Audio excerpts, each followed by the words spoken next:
નમસ્કાર. એક સાવ સામાન્ય લાકડાના ઘરમાંથી અમેરિકાના વ્હાઇટ હાઉસ સુધીની સફર.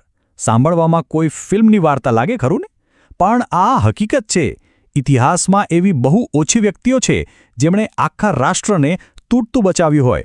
આજના આ ખાસ વિશ્લેષણમાં આપણે અબ્રાહમ લિંકનના જીવન અને તેમના કાયમી વારસા વિશે એવી રસપ્રદ વાતો જાણીશું જે સાબિત કરે છે કે એક સામાન્ય માણસ ધારે તો ઇતિહાસના પાના કેવી રીતે બદલી શકે છે. ચાલો શરૂ કરીએ. આજના આ ઐતિહાસિક વિશ્લેષણમાં આપણે 4 મુખ્ય પડાવો પર ધ્યાન આપીશું. પહેલો, તેમના પ્રારંભિક જીવનના સંઘર્ષો. બીજો, તેમની રાજકીય કારકિર્દીની શરૂઆત. ત્રીજો, અમેરિકન આંતરવિગ્રહનો એક કપરો સમય. અને છેલ્લે, તેમની શહાદત અને તેમણે આપેલો મહાન વારસો. હવે આ આખી સફરને સમજવા માટે આ ટાઈમલાઈન પર એક નજર કરીએ.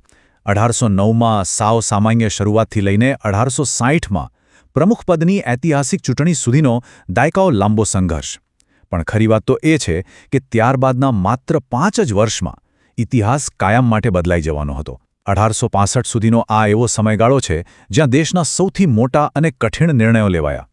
તો હવે સીધા પહેલા વિભાગ પર જઈએ. પ્રારંભિક જીવન અને સંઘર્ષો. આ એ શરૂઆત છે જેણે અમેરિકાના સૌથી મજબૂત નેતાનું ઘડતર કર્યું. અહીં એક ગજબનો વિરોધાભાસ જોવા મળે છે. ઔપચારિક શિક્ષણનો તો સદંતર અભાવ હતો. વિચાર કરો, એક વ્યક્તિ કે જેણે ઉછીના લીધેલા પુસ્તકો જાતે જ ચૂલાના અજવાળે વાંચ્યા હોય, એ આગળ જતા કેવો બૌદ્ધિક નિપુણ બને. આ કોઈ જાદુ ન હતો.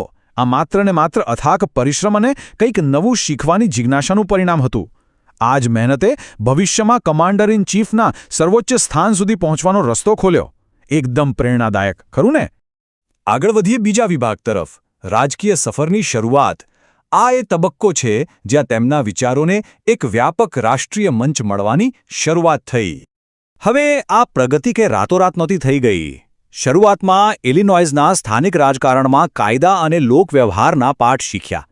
ત્યારબાદ ધીમે ધીમે હાઉસ ઓફ રિપ્રેઝેન્ટેટિવ્સ દ્વારા રાષ્ટ્રીય સ્તરના મુદ્દાઓમાં પ્રવેશ કર્યો. આ એકદમ પદ્ધતિસરનો અનુભવ હતો, જેણે દેશના સર્વોચ્ચ પદ એટલે કે રાષ્ટ્રપતિ પદ માટે મજબૂત પાયો નાખ્યો. ધીમી પણ એકદમ મક્કમ પ્રગતિ. પણ પ્રમુખ પદ મળ્યા પછી શું બધું આસાન હતું? બિલકુલ નહીં. પ્રમુખ બન્યા પછી તરત જ એક અત્યંત ગંભીર કટોકટી રાહ જોઈ રહી હતી. આ કોઈ સામાન્ય રાજકીય સમસ્યા ન હતી, પણ ખુદ રાષ્ટ્રના અસ્તિત્વ પર જ સૌથી મોટો પડકાર ઊભો થયો હતો. આ આપણને લઈ જાય છે ત્રીજા વિભાગ પર.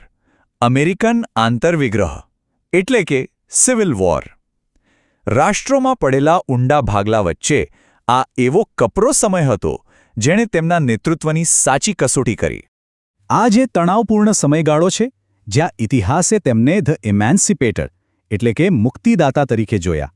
વિભાજિત અમેરિકાને એક કરવું અને ગુલામી પ્રથા નાબૂદ કરવા તરફ મક્કમ પગલાં ભરવા. આ કોઈ સહેલો નિર્ણય ન હતો. આ એક રાજકીય નિર્ણયની સાથે સાથે એક બહુ મોટો નૈતિક નિર્ણય પણ હતો. રાષ્ટ્રને બચાવવાની સાથે માનવ અધિકારો માટે તેમણે જે પણ પગલાં લીધા એ સદાય માટે અમર થઈ ગયા. આ તમામ કઠિન પડકારો વચ્ચે લોકશાહી વિશેનો તેમનો વિચાર એકદમ સ્પષ્ટ હતો. લોકોની, લોકો દ્વારા અને લોકો માટેની સરકાર. ગેટિસબર્ગના મેદાનમાં બોલાયેલા આ શબ્દો સાંભળવામાં ભલે સાદા લાગે, પણ તે માત્ર એક ભાષણ ન હતું. તે ભવિષ્યના અમેરિકા માટેનું એક અડગ અને સ્પષ્ટ વિઝન હતું, જેની અસર આજે પણ અનુભવાય છે. હવે આવીએ આપણા ચોથા અને અંતિમ વિભાગ પર, શહાદત અને મહાન વારસો. તેમના બલિદાન અને ઇતિહાસ પર પડેલા કાયમી પ્રભાવ પર એક નજર કરીએ. રાષ્ટ્રની એકતા જાળવી રાખવી, ગુલામી પ્રથાનો સંપૂર્ણ અંત લાવવો અને સંઘીય સરકારને મજબૂત બનાવવી, આ તેમના વારસાના એવા સ્તંભો છે જે આજે પણ અડીખમ ઊભા છે. એક તટસ્થ ઐતિહાસિક હકીકત એ છે કે આ સિદ્ધાંતોનું રક્ષણ કરવા માટે તેમણે પોતાના જીવનનું બલિદાન આપવું પડ્યું. આ એક એવું નેતૃત્વ છે જે સ્વતંત્રતામાં માનતા દરેક સમાજને આજે પણ પ્રેરણા આપે છે. આ છે તેમનો સાચો વારસો.